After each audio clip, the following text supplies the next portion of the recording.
얼마 전에 사고로 명을 달리하신 모든 분들의 명복을 비며 유가족분들에게도 위로의 말씀을 드리겠습니다.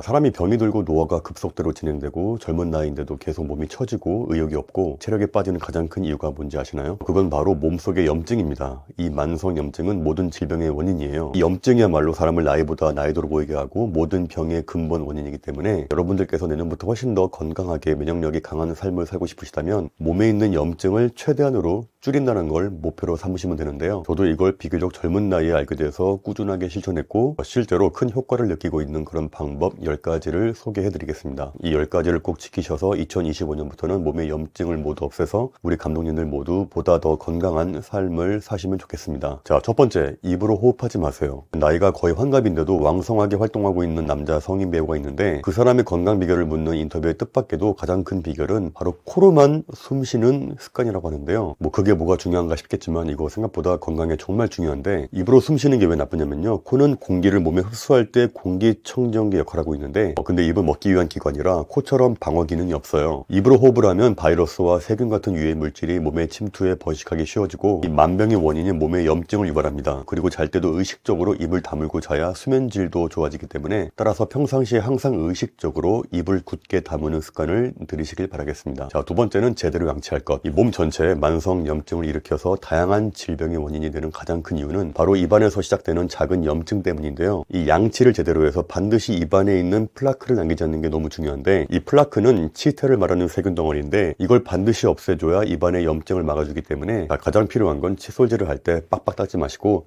반드시 천천히 문질러서 제거해 주시고요. 이렇게 칫솔이 벌어지기 시작하면 반드시 빳빳한 새 칫솔로 바꿔주시고, 양치를 하고 나서 무조건 치실로 이 양치만으로 지울 수 없는 플라크의 60%를 제거해 주시고요. 전치간 칫솔도 써보고 워터픽도 써보고 있는데 가장 효과적인 게 치실이더라고요. 치실을 반드시 사용해 주시고 마지막에 혀 클리너로 깨끗하게 혀에 붙어있는 치태도 완벽하게 제거해 주시길 바라겠습니다. 자, 올바른 칫솔질, 치실, 혀 클리너 꼭 기억하시고요. 세 번째는 집안의 환기. 이 식사나 음료는 몸속에 남는 게 20% 정도고 나머지 80%는 공기이기 때문에 이 공기의 질이 인체에 가장 많은 영향을 주는데요. 그러기 위해선 집을 공기가 좋은 시골로 이사 가시는 게 가장 좋겠지만 그게 안 되기 때문에 일단 집안의 공기부터 깨끗하게 해야 합니다. 수시로 실내를 청소하는 것도 중요하지만 가장 중요한 게 환기거든요. 이 환기는 짧게 5분이라도 수시로 하는 게 좋아요. 제가 쓰고 있는 공기청정기는 바로 집안의 미세먼지와 이산화탄소 농도가 나오는데 하루에 6시간 정도 환기만 안 시켜도 집안의 유해물질 농도가 엄청나게 쌓여서 빨간색이 돼요. 근데 5분에서 10분만 환기를 시켜도 다시 초록색으로 바뀝니다. 밖에 미세먼지가 많은 날이라고 해도요, 환기는 짧게라도 꼭 시켜야지 미세먼지 많은 날이라고 해서 문 꼭 닫고 있는 게 더 안 좋다는 거 반드시 기억하시길 바라겠습니다. 네 번째는 배부르게 먹지 말 것. 이 만성 염증을 예방하고 싶다면요, 과식하는 걸 피해야 하는데요. 이 과식을 하게 되면요, 서투인 유전자라는 몸의 신진대사를 늘려서 노화를 억제하는 장수 유전자가 제대로 작동하지 못하게 되는데요. 이 몸의 신진대사가 활발하지 못하면 바로 노화세포가 증가합니다. 따라서 항상 칼로리를 과도하게 섭취하지 말고 공복감을 느끼는 시간을 만들자. 간단하게 매 끼니 때마다 배가 70%에서 80% 정도 찼다라는 느낌이 들면요, 숟가락을 내려놓으시면 됩니다. 다섯 번째, 하루 12시간은 아무것도 먹지 말 것. 하루에 12시간의 음식을 먹지 않는다면 아까 말했던 서투인 유전자가 나오는데요. 간단하게 생각하면 만약에 저녁을 7시에 먹었다면 다음날 아침 7시까지는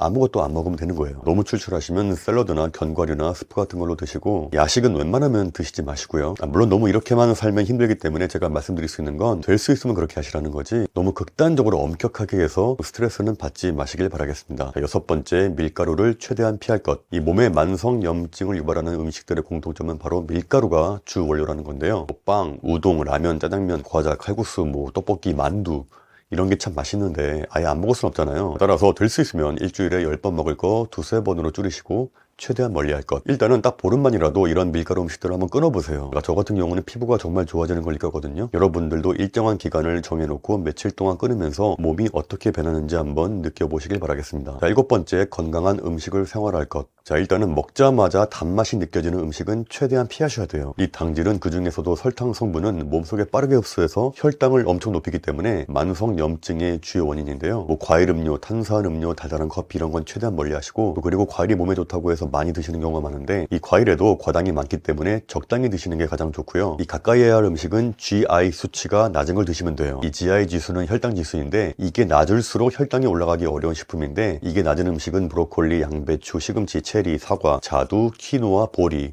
또 그리고 닭가슴살이나 두부, 콩 같은 저지방 음식을 가까이 하시면 좋습니다. 여덟 번째, 앉아있는 시간을 최소화할 것. 이 오랫동안 앉아있는 습관이 수명을 단축시킨다고 하는데요. 하루에 앉아있는 시간이 4시간 미만인 사람에 비해서 8시간에서 11시간 앉아있는 사람은 사망 위험이 15% 증가하고 11시간 이상이면 40%가 증가한다고 합니다. 이건 그 사람이 운동을 열심히 하든 안 하든 마찬가지라고 해요. 이렇게 오래 앉아있는 게 사망 위험을 증가시키는 이유는 신체 근육의 70%가 다리 근육인데 이 다리 근육을 움직이지 않으면 혈류와 대사 기능이 저하되기 때문이거든요. 이 목소 아저씨들 보면은 나이가 60대 70대인데도 짱짱하게 활동량이 엄청나게 높으신 분들이 많으신데 이렇게 움직이는 일을 하시는 분들은 앉아있을 일이 별로 없다 보니까 그렇게 몸이 튼튼하신 거죠. 건강하게 오래 살고 싶다면 되도록 앉는 시간을 줄이고 몸을 움직이는 시간을 늘리시길 바라겠습니다. 사무실에 계시는 분들도 최소 30분 앉아 계셨으면요, 잠깐 일어서서 스트레칭만 해도요 크게 효과를 볼 수 있어요. 9번째, 가성비 최고의 운동인 맨몸 스쿼트를 생활화하세요. 누가 저에게 이런 댓글을 남기신 적이 있었어요. 만약에 데디 형은 평생 동안 한 가지 운동만 할 수 있다면 어떤 걸 하시겠냐고. 전 그래서 1초의 망설임도 없이 스쿼트라고 했습니다. 헬스클럽에서 중량 스쿼트를 못하는 상황에서도 그냥 집에서 맨몸 스쿼트만 해도 효과는 엄청 좋아요. 이 몸에서 가장 큰 근육이 허벅지 근육이고 하체 근육이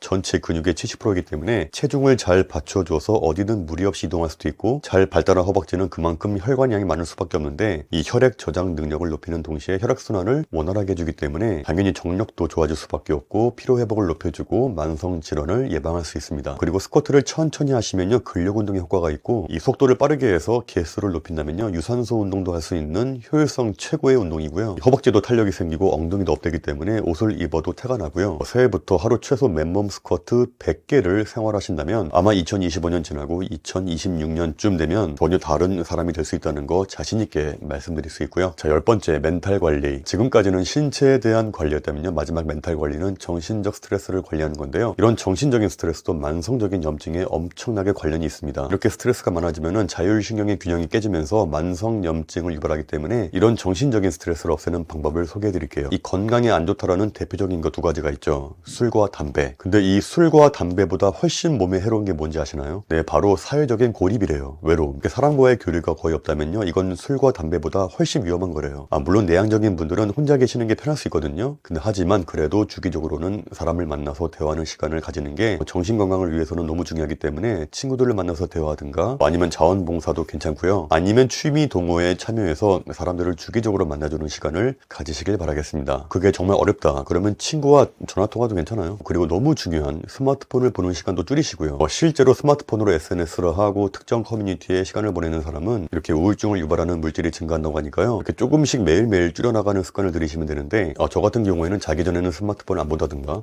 지하철에 있는 시간에는 책을 본다든가, 밥 먹을 때만큼은 안 본다든가, 이런 본인만의 법칙을 정하셔서 적당히 하는 습관을 들이시고요. 그리고 또 너무 중요한 건 하루에 15분에서 30분 명상인데요. 사람들은 전부 고민도 많고 부정적인 생각도 자꾸 들고 이렇게 노후에 대한 불안감 때문에 우울증에 빠지기 쉬운데, 이렇게 하루에 시간 정해서 아무것도 안 하고 눈 감고 명상만 해줘도요, 이렇게 정신적인 스트레스가 엄청나게 해소가 되고 우울증을 유발하는 물질도 엄청나게 준다고 합니다. 이렇게 명상을 하면 기분이 안정이 되고 뇌의 피로가 풀려서 집중력이 높아지고 수면의 질도 좋아지고, 사람은 자는 게 너무너무 중요하거든요. 특정한 시간에 잠자리에 들어서 특정한 시간에 일어나서 수면의 질을 관리하는 것도 정말 중요합니다. 이렇게 사람들과 주기적으로 소통하고 지내고 스마트폰 보는 시간을 줄이고 하루에 15분에서 30분 명상하시고 취침시간, 기상시간 정해서 수면의 질 관리하기, 이 정도만 해줘도 정신적인 스트레스로 인한 만성적인 염증은 거의 없어질 거라고 생각합니다. 자, 지금까지 엄청 건강해지고 삶의 질이 바뀌는 사소한 습관들 10가지. 자, 첫 번째, 입으로 호흡하지 마시고, 두 번째, 제대로 양치하시고, 세 번째, 집안의 환기, 자, 네 번째, 배부르게 먹지 말기, 다섯 번째, 하루 12시간은 공복으로 있을 것, 여섯 번째, 밀가루 음식은 최대한 피할 것, 일곱 번째, 건강한 음식의 생활화, 여덟 번째, 앉아있는 시간을 최소화할 것, 아홉 번째, 맨몸 스쿼트의 생활화, 열 번째, 멘탈 관리. 자, 2025년에는 이 10가지를 꼭 지키셔서 이왕 한번 사는 거 활력 있고 질병 없이 건강하게 인생을 사시길 바라겠고요. 네, 벌써 한 해가 다 지나고 있네요. 전 벌써 40대가 꺾이는 나이가 되었는데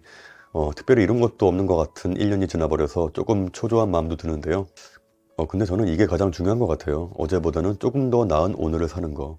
어제보다 오늘 조금 더 똑똑해지고 어제보다 오늘 조금 더 건강해진다면요, 아마 나머지 인생을 사는 데 있어서 큰 걱정이 없지 않을까. 특히 올해 연말에는 나라에서 많은 일들이 생겨서 정말 뒤숭숭하고 행복하지만은 않은 그런 연말인데요. 자, 우리 감독님들 그럼에도 불구하고 올해 마지막 날 잘 마무리하시길 바라겠고요. 새해에는 어떤 계획이 있으신지 어떤 목표가 있으신지 정하셔서 이것을 반드시 이루시길 바라겠습니다. 저도 새해부터 한번 열심히 살아보겠습니다. 자, 올 한 해에도 항상 시청해주시고 좋은 댓글, 나쁜 댓글 남겨주신 거 감사했고요. 자, 새해 복 많이 받으세요.